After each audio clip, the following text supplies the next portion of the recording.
নমস্কার বন্ধুরা, আমি পলাশ বিশ্বাস আর আপনারা দেখছেন পলাশ বিশ্বাস ভিডিওস। আশা করি আপনারা প্রত্যেকে ভালো আছেন এবং আপনাদের বাগানের প্রত্যেকটি গাছ ভীষণ ভীষণ ভালো আছে। বন্ধুরা, থাম্বনেল আর টাইটেল থেকে বুঝতেই পেরে গেছেন যে কোন বিষয় নিয়ে আজকে আলোচনা করতে চলেছি। হ্যাঁ বন্ধুরা, অলকানন্দা বা অ্যালামুন্ডা। এই অ্যালামুন্ডা বা অলকানন্দা ফুল গাছে আমরা মে মাসে কি পরিচর্যা করব, বা গাছে টবের মাটিতে কোন কোন খাবার দেব, কতদিনের ব্যবধানে দেব, এবং আর কি খাবার গাছের পাতায় স্প্রে করতে হবে এবং কিভাবে কি টোটাল কেয়ারটা করতে হবে সেটা আজকের ভিডিওর মাধ্যমে বলে দিচ্ছি। তাহলে দেখবেন প্রচুর পরিমাণে ফুল আপনি কিন্তু আপনার গাছ থেকে পেয়ে যাচ্ছেন। তো সবার প্রথমে যেটা বলবো, প্রতিদিন সন্ধ্যে 6টায় বাগান সংক্রান্ত ভিডিও আসে আমার ইউটিউব চ্যানেল পলাশ বিশ্বাস ভিডিওতে। তাই যারা রেগুলার সাবস্ক্রাইবার, যারা রেগুলার দেখেন তারা তো জানেনই। আর যারা দেখছেন না এই কারণে বলছি যে নোটিফিকেশান বা সাবস্ক্রাইব করে রাখেননি, যার জন্য নোটিফিকেশান আপনাদের মোবাইল, কম্পিউটার অথবা টিভি স্ক্রিনে পৌঁছাচ্ছে না, যার জন্য গাছের পরিচর্যা দেওয়ার পরেও আবার সেই প্রশ্নই করছেন যেটা আগে আমি পরিচর্যা দিয়ে দিয়েছি। তাই বলবো যে অবশ্যই নোটিফিকেশান বাটনটা অল করে রাখুন সাবস্ক্রাইব করে। আর সাবস্ক্রাইব করতে ভ্রান্ত ধারণা অনেকের মধ্যে রয়েছে যে টাকা পয়সা লাগে, সেটা লাগে না। তো যাই হোক, এইবারে যেটা বলবো, এই যে অলকানন্দা বা অ্যালামুন্ডা গাছটা দেখছেন, এর মধ্যে কিন্তু কুঁড়ি চলে এসেছে। তো আশা করি কিছুদিনের মধ্যে ফুল ফুটবে এবং আমি যেখানে ইউটিউব চ্যানেল আমার এখানে পোস্ট করি, তো সেখানে অবশ্যই পোস্ট করব, দেখতে পাবেন। আর এছাড়া আমার ফেসবুক আইডি পলাশ মেরিনার বিশ্বাস, যে জায়গায় কিন্তু পুরো পোস্ট করা হয় সেখানেও কিন্তু দেখতে পাবেন। তো এই যে গাছ প্রুনিং করা হয়েছে, রিপোর্টিং করা হয়েছে, তারপরে সেভাবে হয়তো লম্বা হয়ে যাচ্ছিল ডাল বেশ কিছু, আবার তারপরে সফট প্রুনিং করে দিয়েছি। তো এই রকম করে গাছটা কিন্তু বুশি হয়ে আছে এবং ঝোপালো হয়েছে। আপনাদেরকেও বলবো অবশ্যই কেটে ছেঁটে দিন, কারণ অ্যালামুন্ডা সবাই জানি আমরা লতানে প্রকৃতির গাছ এবং একটা তার প্রবণতা থাকে লতানে লতিয়ে যাওয়ার।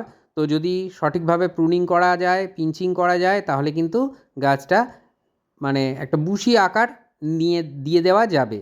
যেমন এই দুটো গাছ, আমি এই দুটো গাছের উপরে আজকে পরিচর্যাটা দেখাচ্ছি।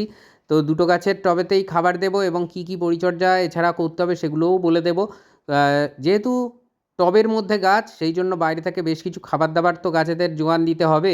যদি জমিতে গাছ থাকতো, মাটির মধ্যে যদি পোঁতা থাকতো, তাহলে হয়তো এতটা পরিচর্যার কোনো প্রয়োজনই পড়তো না। তারা যেখান থেকে খুশি অবাধে বিচরণ শিকড় চালিয়ে, যেখানে খাবার আছে মাটির তলায়, সেখান থেকে তারা খাদ্যটাকে সংগ্রহ করতে পারতো। কিন্তু যেহেতু টব সীমিত জায়গা, তাই অবশ্যই বাইরে থেকে আমাদের খাবার দিতে হবে। বৃষ্টি কীভাবে হচ্ছে দেখছেন, তো তার মাঝেও খাবার দেব। মাটি পুরো ভিজে হয়ে আছে, কিন্তু তারপরেও দেখুন জল জমে নেই বা হোল্ড হয়ে নেই জল। দক্ষিণবঙ্গে প্রচুর পরিমাণে বৃষ্টি হচ্ছে কদিন ধরে। তো আগাছা সবার প্রথমে তুলে ফেলতে হবে, উৎপাটন করতে হবে। এবং যারা নতুন অলকানন্দা বা অ্যালামুন্ডা গাছ এনে বসাবেন, তারা সয়েল মিক্সচারটা কীরকম করবেন একটু ছোট্ট করে বলে দিই।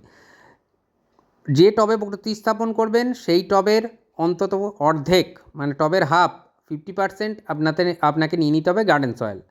তার সাথে কী মেশাবেন? 1 বছরের পুরনো গোবর সার কিংবা ভার্মি কম্পোস্ট কিনে এনে আপনারা মেশাতে পারেন। সেটা কতটা পরিমাণে, যে টবে বসাচ্ছেন তার 50% মাটি এবং 40% দিয়ে দিতে হবে কম্পোস্ট। তো 90% ভরে যাবে একটা টবের। আর ফাঁকা যে 10% পড়ে থাকবে, সেটা বিল্ডিং কনস্ট্রাকশানে ব্যবহার করা হয় যে লাল মোটা দানার বালি, সেটা বার 3-4 ধুয়ে নেব, নিয়ে সেটা নোনা অংশটা ধুয়ে বেরিয়ে যাবে। তারপরে সেটা এই মাটি, বালি এবং ভার্মি, এই 3টে জিনিস মিশিয়ে আমরা কিন্তু এই অলকানন্দা বা অ্যালামুন্ডা গাছের জন্য একদম উপযুক্ত মাটি তৈরি করে ফেলতে পারবো।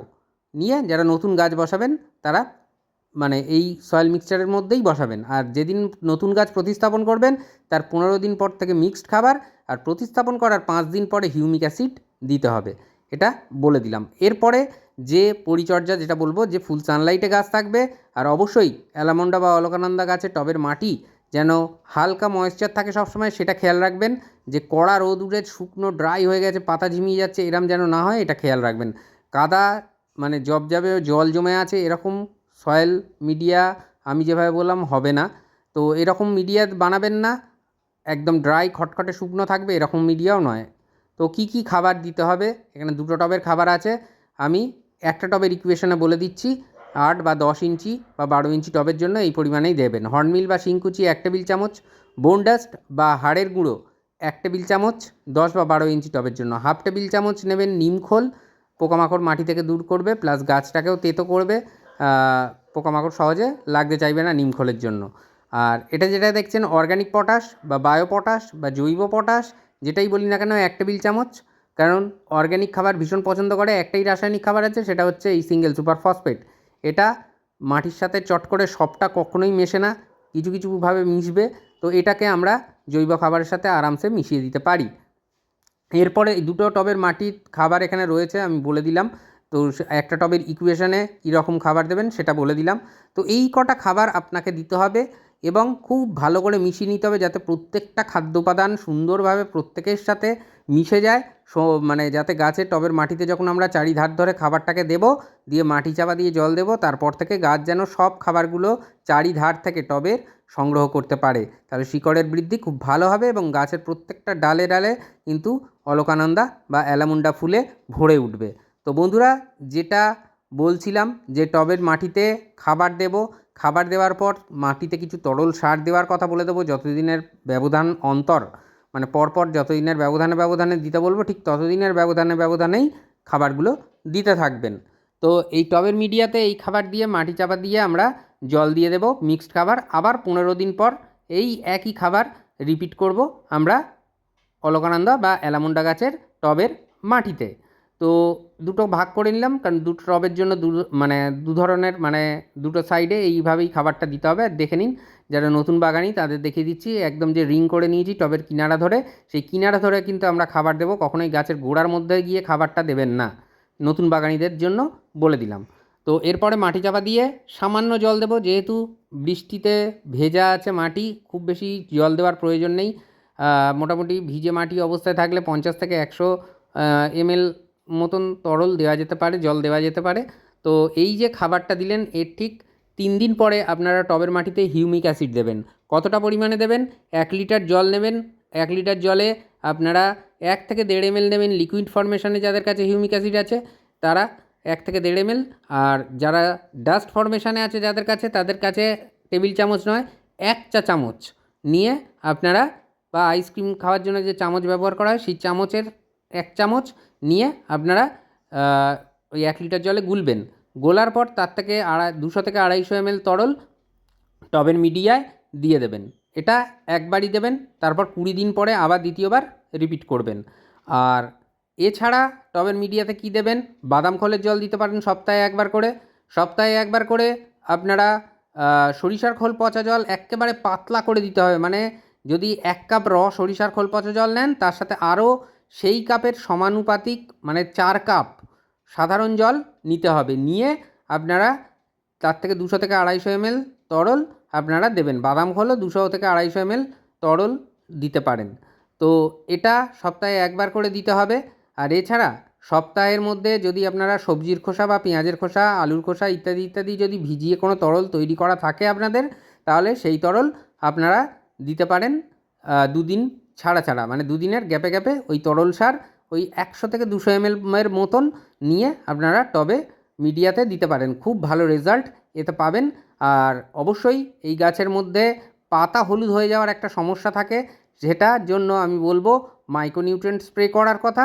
এবং তার থেকে বড় কথা, ম্যাগনেসিয়াম সালফেট আপনারা যদি 15 দিন অন্তর গাছের পাতায় স্প্রে করে দিতে পারেন, তাহলে খুব ভালো রেজাল্ট হয়। 1 লিটার জলে 1 গ্রাম থেকে 2 গ্রামের মতন নেবেন, নিয়ে আপনারা টবের মানে গাছের পাতায় স্প্রে করতে পারেন সেই জল বা সেই তরল, ম্যাগনেসিয়াম সালফেট মিশ্রিত তরল। তাহলে দেখবেন যে গাছের পাতা যে হলুদ হয়ে যাওয়া বা কুঁড়ি ঝরে পড়া, এই সমস্যাগুলো আর থাকবে না।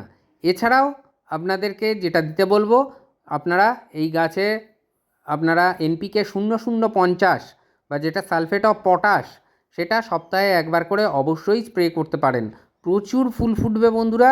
যদি যেভাবে বলছি সেইভাবে যদি পরিচর্যাগুলো করেন, তাহলে দেখবেন গাছ ভরে ভরে অজস্র ফুল ফুটছে। আর এই যে এনপিকে 0050 বা সালফেট অফ পটাশ যেটা দিতে বললাম, সেটা আপনারা 1 লিটার জলে 1 থেকে 2 গ্রামের মতন নেবেন, নিয়ে গুলে সেই জল স্প্রে করবেন স্প্রেয়ার দিয়ে। আর অবশ্যই 15 দিনের ব্যবধানে যে কোনো মাইক্রোনিউট্রিয়েন্ট আপনারা গাছের পাতায় স্প্রে করে দেবেন, কোনো সমস্যা থাকবে না। তো মাইক্রোনিউট্রিয়েন্টের মধ্যে অনেক কিছু হতে পারে। আমি বায়োভিটা এক্স দেখাচ্ছি মানে যে বায়োভিটা এক্সই দিতে হবে এমনটা নয়। যে কোনো, সেটা অল ইন গোল্ড হতে পারে, অল ইন গোল্ড সুপার হতে পারে, সাগরিকা হতে পারে, আপনার অ্যাগ্রোমিন গোল্ড, অ্যাগ্রোমিন ম্যাক্স ইত্যাদিতে প্রচুর আছে মাইক্রোনিউট্রিয়েন্ট। যে কোনো মাইক্রোনিউট্রিয়েন্ট আপনারা গাছের পাতায় স্প্রে করে দিতে পারেন, খুব ভালো রেজাল্ট আপনারা কিন্তু পেয়ে যাবেন। কারণ মাটিতে আমরা নাইট্রোজেন, ফসফেট, পটাশ মানে এনপিকে জাতীয় খাবার দিই, কিন্তু এছাড়াও জিঙ্ক, ম্যাগনেসিয়াম, আয়রন ইত্যাদি ইত্যাদি বিভিন্ন মাইক্রোনিউট্রিয়েন্ট মিশ্রিত থাকে এই খাদ্যগুলোয়। তো এগুলো দিলেই আপনার গাছের সম্পূর্ণ খাদ্য পূর্ণ হবে।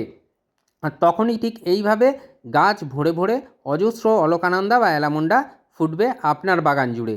তো আশা করি বুঝতে পারলেন যে কীভাবে পরিচর্যা করতে হবে এই মে মাসে।